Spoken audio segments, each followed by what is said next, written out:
Good evening. My name is Steve Gamba. I'm at 128 North Street here in Auburn. I'm also the choral director and music director here at Auburn High School. I've been an educator for 28 years, and after 28 years, I'm finally confident enough to stand here in front of the governing board of the district for which I work and identify myself as a member of the LGBTQ plus community without fear of repercussion. This is because the leadership of this district has fostered a safe and accepting and inclusive environment. A good portion of the beginning of my career was spent in fear of losing my job simply because of who I am. So on behalf of the LGBTQ plus community, I thank all of you. Books help us to share. They give voice to feelings and collective experiences. As I read All Boys Aren't Blue, there was a particular jump rope scenario which rang true to my experiences as a student at Genesee Elementary School. And many other parts of the book focused on a close-knit, loving family and multi-generational extended family, which was also very similar to my upbringing. To focus only on a few paragraphs and pages to characterize an entire book is both narrow-minded and wrong, while at the same time invalidating the struggles of and further marginalizing the LGBTQ plus community here at Auburn High School.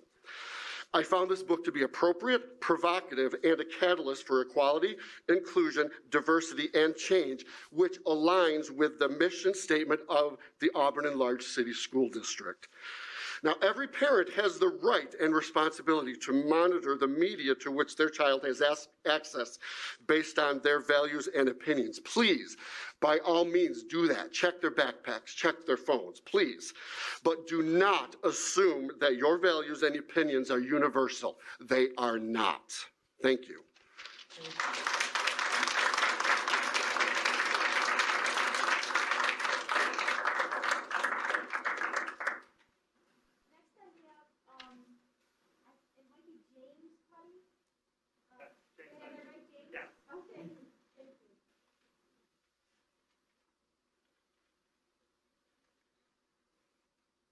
Hello, my name is James Cuddy, and I'm a senior at Auburn High School.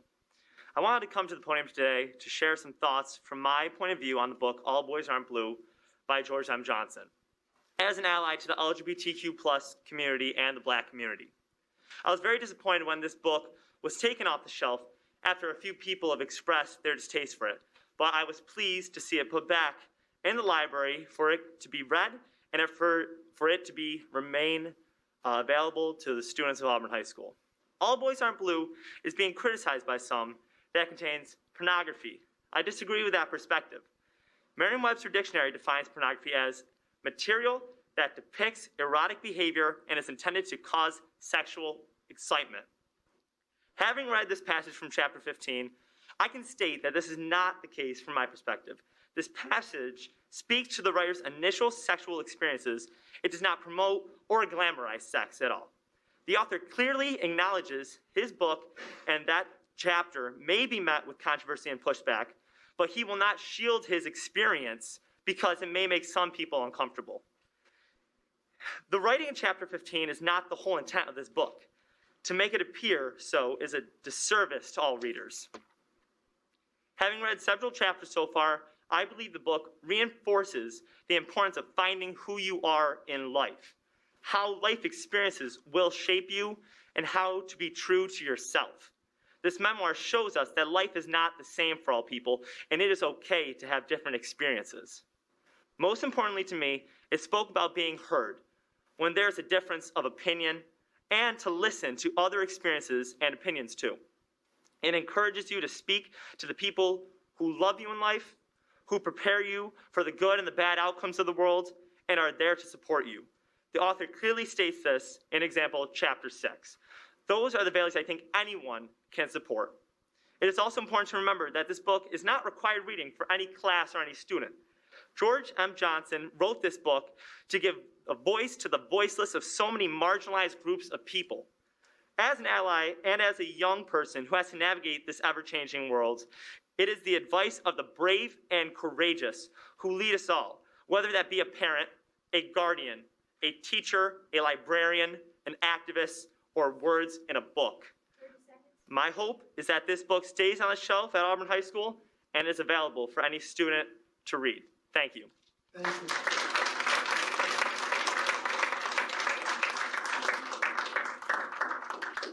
I believe it's Ellie Bodicker. Do I have your first name right? It's Ella. Ella? Okay, Ella, thank you. Hi, everyone. I'm Ella Bodicker, and I'm a senior here at Auburn. This whole uproar with parents, this whole uproar with parents wanting the book All Boys Aren't Blue taken out of the library has truly puzzled me.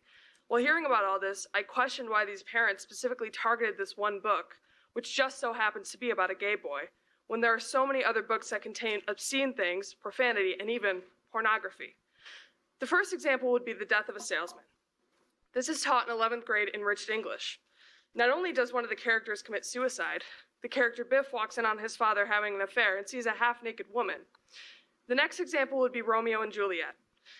Again, this play contains suicide, double suicide even, and there is a scene where Romeo and Juliet wake up in their bed after enjoying the night together. This is taught in 9th grade. Another example is What the Night Sings by Vesper Stamper. I read this book this year for creative writing. There's a scene where the two main characters consummate their marriage, and it doesn't hold back on details. There's many other examples of books that are inappropriate, that are taught in the curriculum or are in the library. Now, maybe those of you who are against this book are agreeing with me that these books should also be banned. But they shouldn't and they won't be. Why? Because they teach us something. In Death of a Salesman, you can learn different literary elements and themes, and you can think about the moral of that story. With Romeo and Juliet, it teaches kids Shakespeare, which is challenging and also a classic piece of literature. In What the Night Sings, you can gain a new perspective on the Holocaust through historical fiction. And all the books that are inappropriate but don't get banned can all teach people lessons. All Boys Aren't Blue can also teach kids something. It can help someone figure out their own identity or even educate someone more on the LGBTQ community. But you're choosing to ignore that and pick out one tiny part out of 320 pages only because it contains gay sex. I'd actually like to thank everyone who opposed the book because there's now a waiting list to check out the book out of the library. Not only that, but you've united students and encouraged them to take a stand and speak their minds. Your hate will not win. Love always wins. Thank you. Thank you.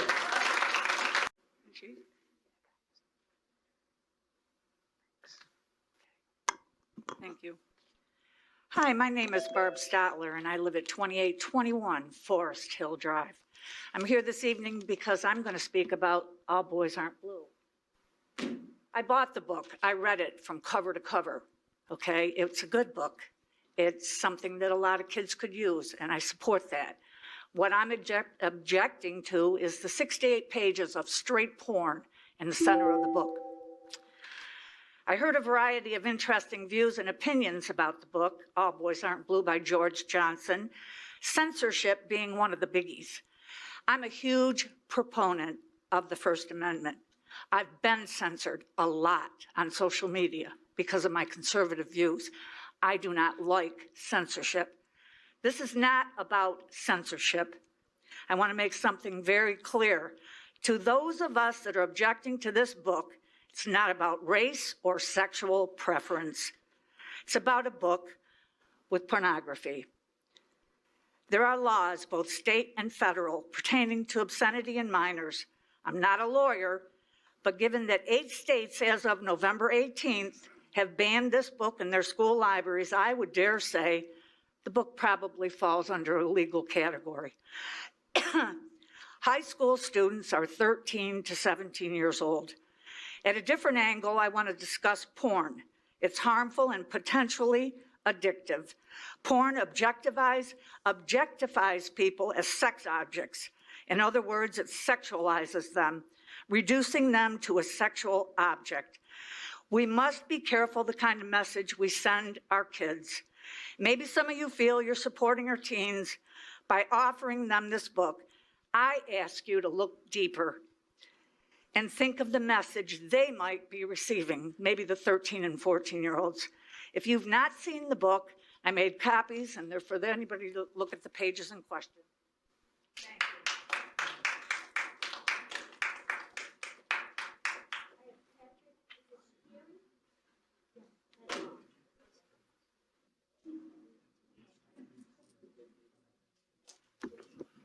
Shelley, how many more do you have?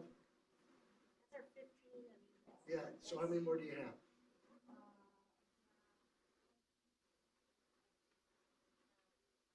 The board is gonna have to make a motion to extend After him or now? right now. I'll make a motion. Yeah, we're at 15 minutes now. Okay, so there's a motion, so everybody knows there's a motion to extend the public be heard section so that the 9 people that are on that list are heard. The motion was made by Mr. Baralota, second by Dr. Overstreet Wilson. Discussion. Okay. All in favor? Aye. Aye. All opposed? Any abstentions? Okay, so we have just decided to extend our meeting and go to listen to the rest of the 9 folks on the list. Okay? Thank you. Good evening. My name is Patrick Heary. I live at 162 North Herman Avenue. I am the pastor of Westminster Presbyterian Church and the joyous host to Pride House. Ideas aren't dangerous. Stories aren't dangerous. Human voice isn't dangerous.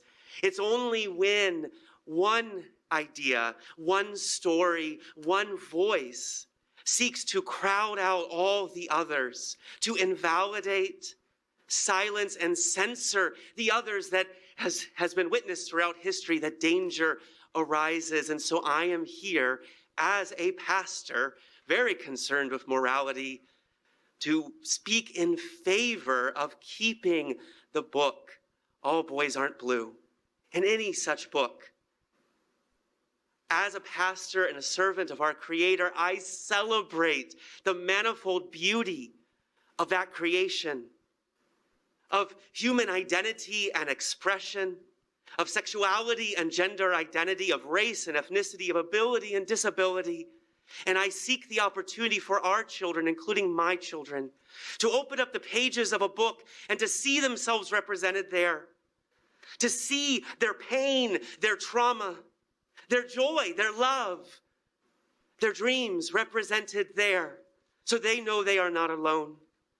And to open those pages and to learn and discover the experiences and truths of those who may be different from them. And so again, I say ideas, stories, human voice aren't dangerous. It's only when one seeks to eliminate the others. That censorship runs counter to the educational and democratic principles of this institution, to the free exchange of ideas, but maybe even more importantly, to remove that book or any like it is to render invisible the youth who would open it and find themselves there. This is more than just a book. This is a child. What we decide determines what we communicate to that child, whether we are saying their life matters or doesn't. Thank you.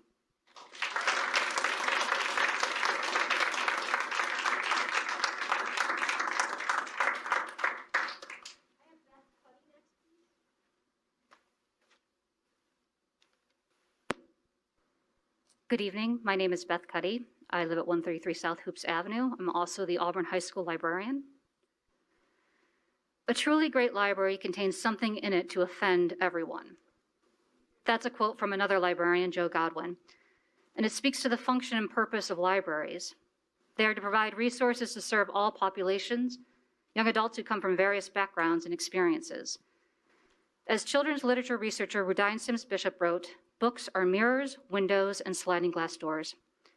Books are windows into the realities of other people's experiences.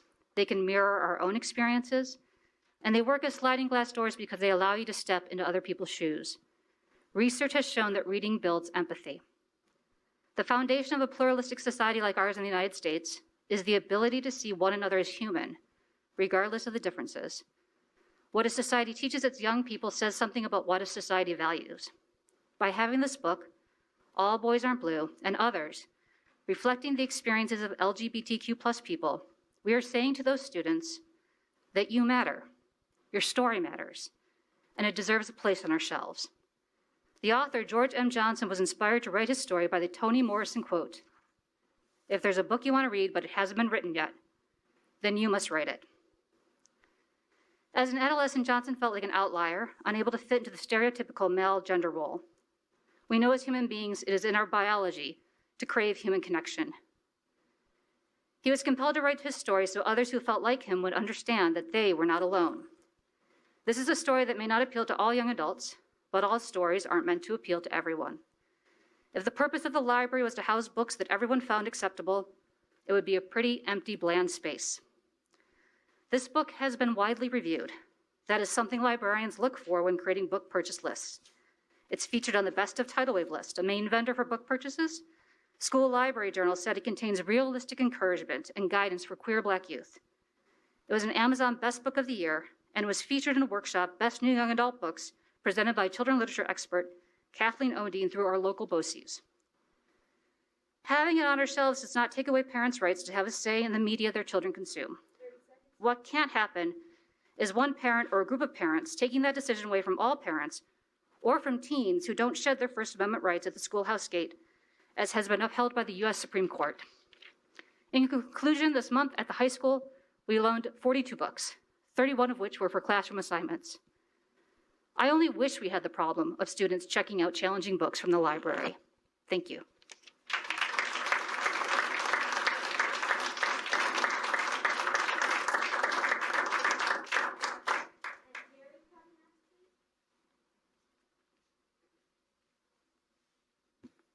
Thank you. I'm Terry Cuddy. I live at 133 South Hoops Ave, and I am here as a teacher at Onondaga BOCES to read a statement from my colleague, Crystal Ponto, who is the English teacher and advisor to the LGBTQ+ group at Onondaga BOCES. This is her statement. Good evening. I apologize I could not attend in person and appreciate this moment to express myself. My name is Crystal Ponto, and I have been a teacher at Onondaga BOCES for the last 25 years. I'm an English teacher as well as a leader of Lighthouse Alliance, the LGBTQ+ group we recently started at BOCES. 2 years ago, several students began talking to me about their need to have a group where they could meet people who share their orientation, people who may have family members they want to advocate for, people who were just beginning to question who they were and where they fit in this world. Our group started with 12 members. This year, we nearly have 50, spanning almost all 9 component school districts. We all want a place and a space where we can share camaraderie, appreciation, and connection. A library, any library, needs literature that offers content to students that reflect who they are in this world. That means the character is a young Black man, an Italian-American teenager, a gamer, a skateboarder, or someone questioning their sexuality.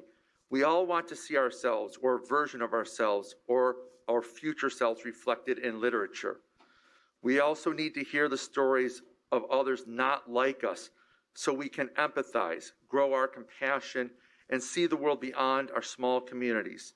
That is what literature should give us. George Johnson's All Boys Aren't Blue will not be a book for all audiences, but neither is Salinger's Catcher in the Rye or Alice Walker's The Color Purple. But there are students who will benefit from a character who reflects what they may feel or what their character is experiencing or what a family member is going through. Books allow our children to learn greater empathy, experience compassion, and feel a greater sensitivity to others. Most importantly, they learn what they feel, the burdens they carry, and the silences that may be forced to endure are not theirs alone. Thank you.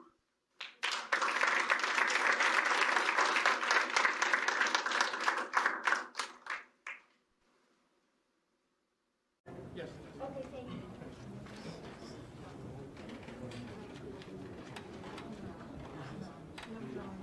you. Good evening. My name is Christopher Patch. I'm a citizen, a parent, and an advocate for LGBTQ youth in the area and at Fryfoot. I'm here tonight to make a statement about the book, All Boys Aren't Blue. There's been a lot of discussion concerning the book and its content. I, however, unlike many of the individuals who are claiming that the book is pornographic and promotes sexual activity, have read the book in its entirety. I've taken the time to educate myself before I debate the subject. I've read the passages in question within the context of the entire book. The idea that the book is pornographic is ridiculous, but portions of the book does discuss sex. There are two sections in particular. One section where the author describes sexual abuse at the age of 12, and the next is the author's first sexual experience at the age of 20, which is consensual. The book discusses real-life sexual experiences, both positive and negative. Whether you like it or not, many of the emotions, thought, experiences, and trauma talked about in this book are very real for youth. Trying to censor this book and others like it just because you do not feel comfortable with the topics does not protect youth. It leaves them vulnerable. The intent of pornography is to cause the observer to be sexually excited. It is designed to incite lust or depravity. That is not the intent of this book. Out of 320 pages, around 10 pages are sexual in nature. But let's stop pretending that the issue with this book is content, when the truth is that the issue is its theme. The book depicts thoughts, emotions, love, and sex that is personally offensive to some individuals. There's something being promoted here, make no mistake. It is an agenda rooted in homophobia, transphobia, and racism. Wow. If it were not explained why the individuals who are attempting to have this book banned have not read the book. The absolute lowest bar to clear is to read a book that you intend to censor. How are we as a community supposed to take these individuals seriously when they are not responsible enough to complete the bare minimum? The idea would normally be comical if it were not so obviously transparent, biased, and pathetic. 30 seconds. The presence of this book in the library is a message to youth in the LGBTQ+ community. It is a message that the school, the administration, and the educators support them. Removing the book will send another clear message to those youth that homophobia, transphobia, and racism is accepted, and they are not. Thank you.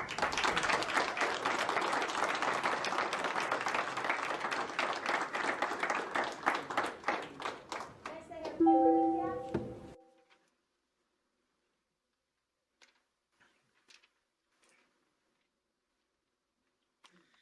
Kimberly Patch, 9 Baker Avenue. We've talked enough about this book tonight. Let's talk about this one. It's on the shelves of this library. It has war, genocide, slavery, murder, suicide, drunkenness, incest, rape, and gang rape.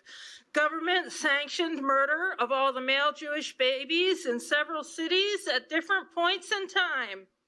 Here's a story that's in this book. A lynch mob wanted to rape a man. Let me put my glasses on so I get the story right. Lynch mob wanted to rape a man. The man didn't want to be gang raped, so he threw a woman out the door to be raped. The woman was gang raped to death.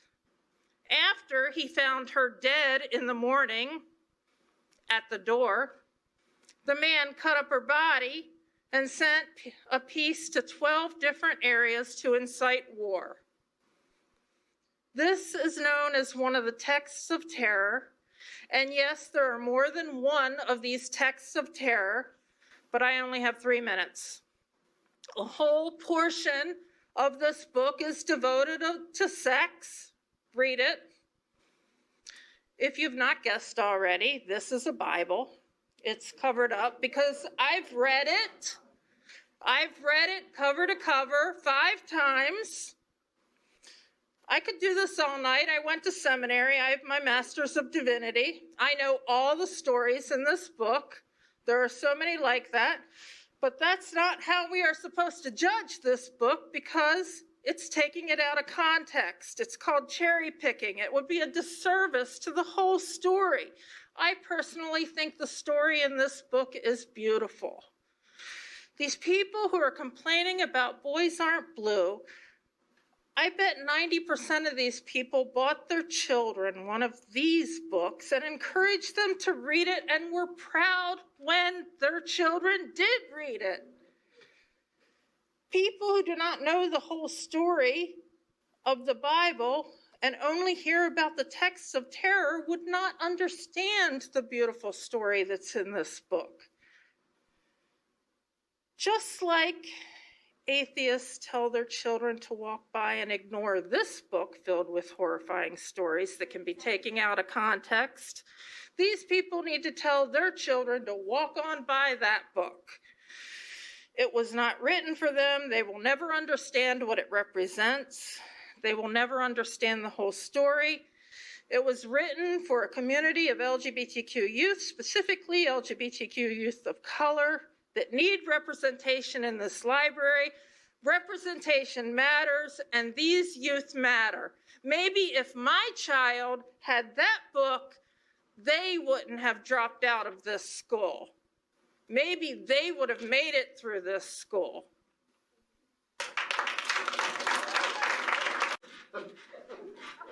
Good evening, I'm Nate Vitale. I live on Mary Street in Auburn, and everyone who spoke here earlier said everything better than I can say it in defense of keeping Boys Aren't Blue in circulation, along with all other thought-provoking books of a similar ilk.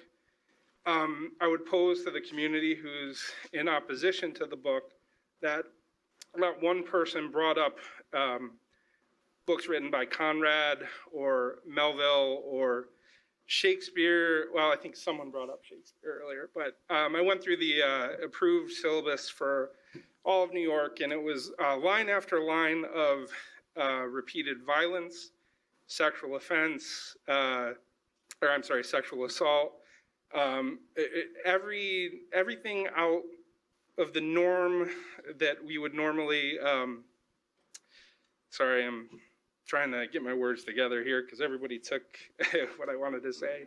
I would say that the reason that I would pose to the people in opposition of having the book in circulation at the school that because none of them mention these other books that do really highlight violence and sexual assault and thought racism, colonialism that are mandated to be taught, that I would ask you to look at the difference in these books and who's writing and who's reading these books, as opposed to All Boys Aren't Blue. And I think it's fairly obvious that we're talking about people who are very different than you.